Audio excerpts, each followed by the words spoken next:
to keep pushing my limits and all the drive that I have. Well, I'm going the distance with you. I didn't know what I had till I knew what was missing, and everything that I dread. Well, I built a resistance with you. Catch me when I fall, and I'll keep you on the ground. You were gone, I wish you'd stay. I could look at you for days. Time was well spent, that's when I knew that I need to spend my life here with you.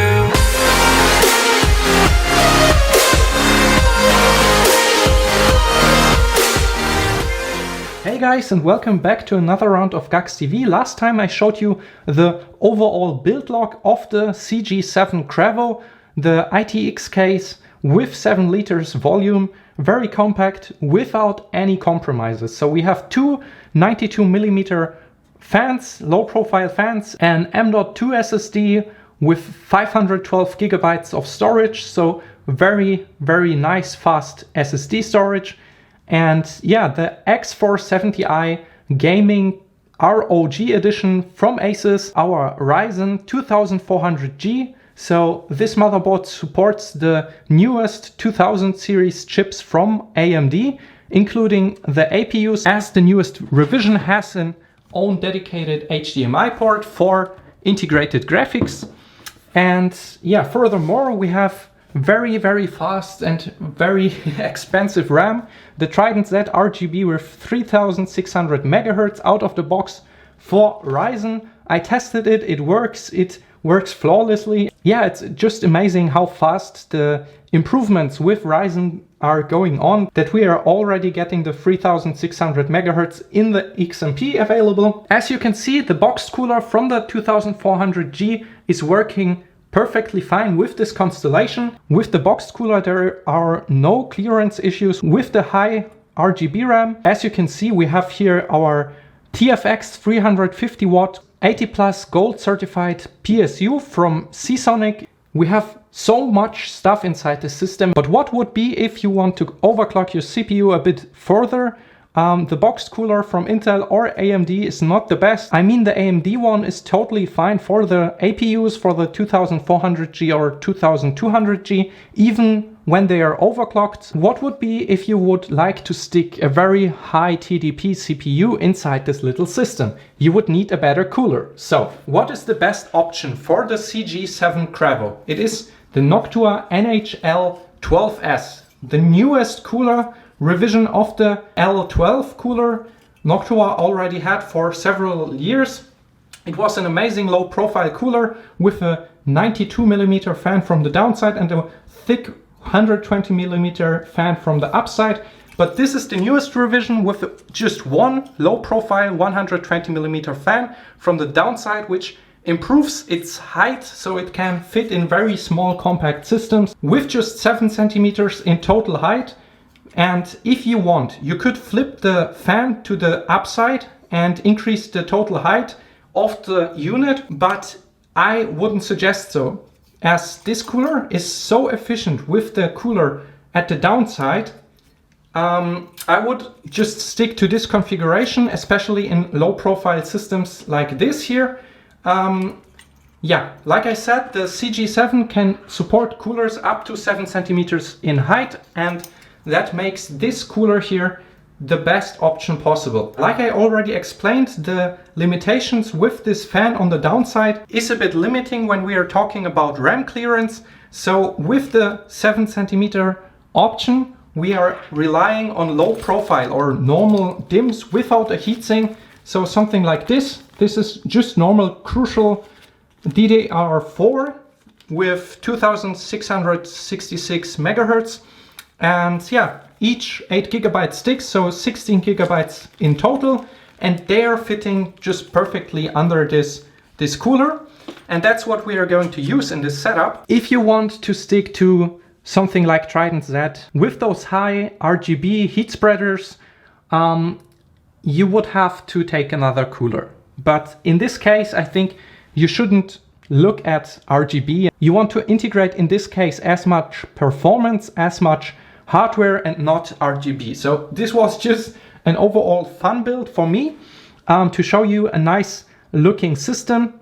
But we're going to change the Trident Z RGB and the boxed cooler from AMD with the Noctua NH-L12S and those two crucial DDR4 sticks. So that's the plan. Have fun with the little time lapse, and yeah, let's go.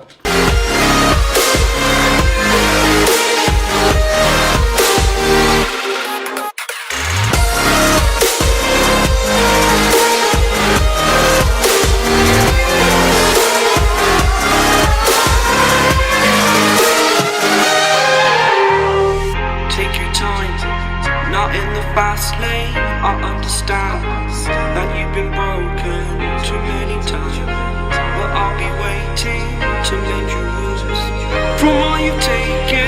But if we listen to each other, admit our mistakes, then I can show you who I am, because I'm not the same. I'm better with you.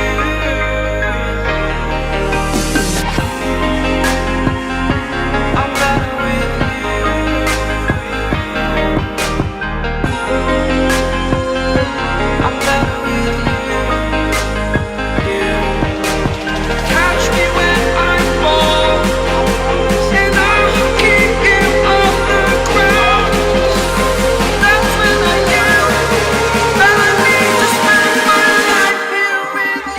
As you can see, we have integrated the Noctua NH-L12S inside the CG7 Cravo.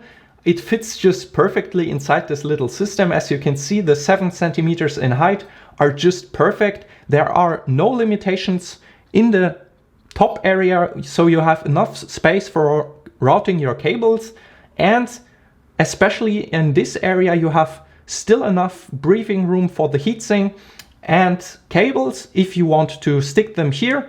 Of course, you could also route them this route, but in this case, as we are not utilizing the PCIe slot at the moment, yeah, it was just more comfortable for me to use like this path for the 92mm fans. With the RAM, you have around a ½ centimeter clearance from the fan.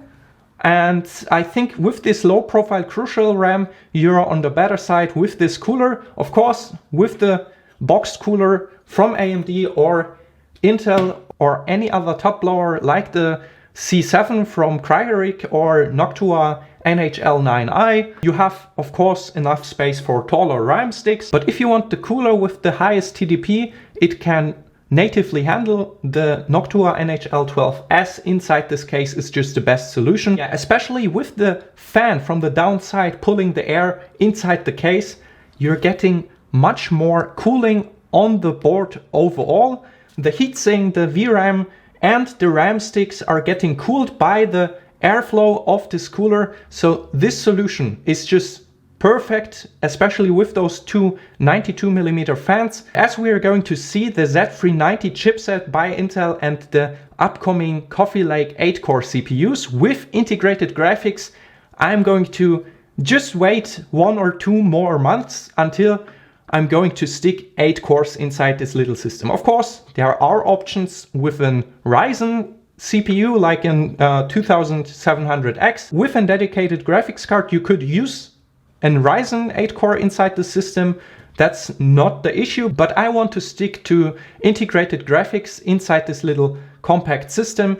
As we have just one PCIe slot, I want to use it wisely, and as the whole setup is going to be my second system for traveling, for working on the go, as a little compact workstation, I'm going to use it for capturing. So a capture card is something I'm taking into consideration in this PCIe slot. Of course, you could stick something like an GT 1030 or GTX 1050 Ti or 1050 inside the system. It has to be a low profile card, but there are plenty of options from MSI, Gigabyte and Asus. Low profile cards are definitely a good option, especially if you want to have a console-sized gaming system inside this little PC. And yeah, as you can see, we have here plenty of space for like additional SSDs. As I told you, natively the case supports up to 3 SSDs here in a row, and there's much more space for additional cables. With this power supply, I think that's the biggest amount of cables you can get inside this case, as the TFX power supply by Seasonic is definitely totally overkill. I just wanted to max out every possible configuration inside the system to show you how much you can get inside this little tiny box. So at this point, I hope I could give you a little overview about what's possible inside this little system. It was so easy to work inside the CG7, and the build quality is just outstanding. The thoughts, everything is just perfectly matching together. Yeah, it is so unique and definitely fitting into a good niche for people who are wanting to make still a very powerful machine inside a small form factor without sacrificing in airflow, noise, and overclocking potential. And of course, upgradability. So I'm really interested in your thoughts. What are you thinking about the whole concept, the TFX power supply? And yeah, like I said, there are units from Silverstone, from Seasonic, and Be Quiet. So there are plenty of options. But at this point, we are going to wait for Z390 and the updated Coffee Lake CPUs with 8 cores. So there's nothing else to say than thank you for watching. Give the video your thumbs up if you enjoyed it, and see you guys next time.